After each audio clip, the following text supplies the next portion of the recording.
पाकिस्तान की ताज़ा तरीन सियासी सूरत हाल और पाकिस्तान के इक़्तिसादी मामलात। आज काबीना का इजलास था जिसमें एमनेस्टी स्कीम के ऊपर उन्होंने गौर करना था, लेकिन आज फैसला मौखर हो गया।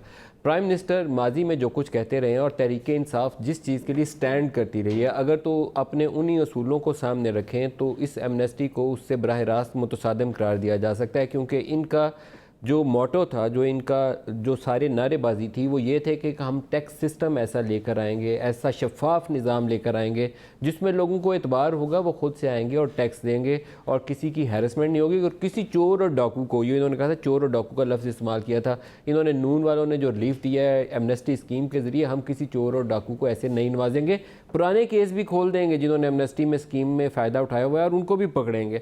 तो अब उस पार्टी के लिए गुंजाइश नहीं बनती कि वो आते साथ ही सिर्फ इस बिना के ऊपर टैक्स एमनेस्टी की तरफ चले जाए कि एक इनकॉम्पिटेंट सेटअप है एफबीआर के अंदर और जो मुतलका वुज़रा थे दे फेल टू परफॉर्म, और 500 अरब की आपको फक्की पड़ रही है, शॉर्टफॉल आपको नज़र आ रही है, क्योंकि आपकी इक़्तिसादी तरक्की की शरह बहुत नीचे गिर गई है। अभी थोड़ी देर पहले ही इंडस्ट्रियल ग्रोथ के नंबर सामने आए हैं और इंडस्ट्रियल ग्रोथ के नंबर देख के तो इतनी परेशानी होती है, क्योंकि ये बुनियाद पड़ती है आपकी कि आपकी इंडस्ट्री कितना प्रोड्यूस कर रही है, उसी को आप प्रोजेक्ट करते हैं ओवरऑल जीडीपी के हवाले से। जो अदादोशुमार ये ज़ाहिर करते हैं कि कोई 1.72% मनफी नेगेटिव ग्रोथ है इंडस्ट्री के अंदर। जो पाकिस्तान में चीज़ें हैं, हम कोई बहुत हाईटेक तो बनाते नहीं है कि दुनिया को बताएं कि हम हवाई जहाज़ या बोइंग बना के बेच रहे हैं। हम बनाते हैं जी टेक्सटाइल की चीज़ें, टेक्सटाइल के अंदर है जी नेगेटिव ग्रोथ। इसके अलावा जी फूड एंड बेवरेजेस है, वो भी हमारी इंडस्ट्रियल ग्रोथ में आता है, वो नेगेटिव है। पेट्रोलियम प्रोडक्ट्स वो नेगेटिव है, फार्मास्यूटिकल्स है तो वो नेगेटिव है, ऑटोमोबाइल है तो वो नेगेटिव है। किस चीज़ के ऊपर लोगों को यकीन दिलाएं कि हमारी कारकर्दगी अच्छी जा रही है? कोई एक चीज़ हो दिलासे वाली तो बताइए। जितनी जीडीपी ग्रोथ के नंबर आ रहे हैं वो नीचे जा रहे हैं। तो मामलात जो हैं वो काफ़ी टेढ़े और उलझे हुए हैं, कोई सीधा और आसान रास्ता नहीं है।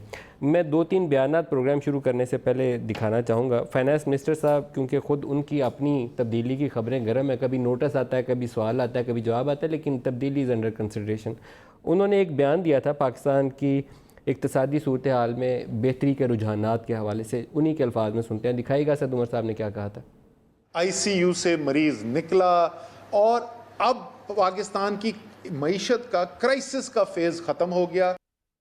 असद उमर साहब आईसीयू से निकाल रहे हैं। चीफ जस्टिस साहब ने ये देखें, जब आप अथॉरिटी लूज़ करते हैं ना, तो अथॉरिटी लूज़ करने का नतीजा ये होता है कि सारे लोग परेशान होते हैं और उसी परेशानी में दूसरे इदारों से सवाल जवाब शुरू हो जाता है।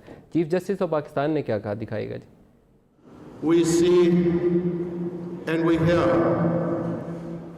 then we are told that our economy is in ICU.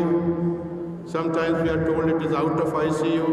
Sometimes we are told it is coming out of it. We get depressed. Chief justice साहब कह रहे हैं एक दिन कहते हो आईसीयू से, एक दिन कहते हो आईसीयू से निकला, ये है कहाँ पर? तो अपना हाउस इन ऑर्डर करने की बहुत संजीदगी से ज़रूरत है। सिर्फ यहीं तक बात नहीं रुकी है, मैं आपको एक स्टेप और आगे लेकर जाता हूँ। चेयरमैन नैब, जिनके ऊपर रोज़ाना बैठ के मैं तनकीद करता हूँ कि उनके अदारे के अंदर कॉम्पिटेंस अहलियत नहीं है, बड़े बड़े करप्शन के केस आते हैं, जीआईटी इतनी धांसू रिपोर्ट लेके आती है, एफआईए वाले 128 सफ़े की रिपोर्ट लिखते हैं, इनके पास वो फॉरेंसिक इन्वेस्टिगेशन की एक्सपर्टीज़ ही नहीं है, केस बिगड़ जाता है। चेयरमैन नैब ने क्या कहा इकॉनमी के हवाले से, सुनिएगा।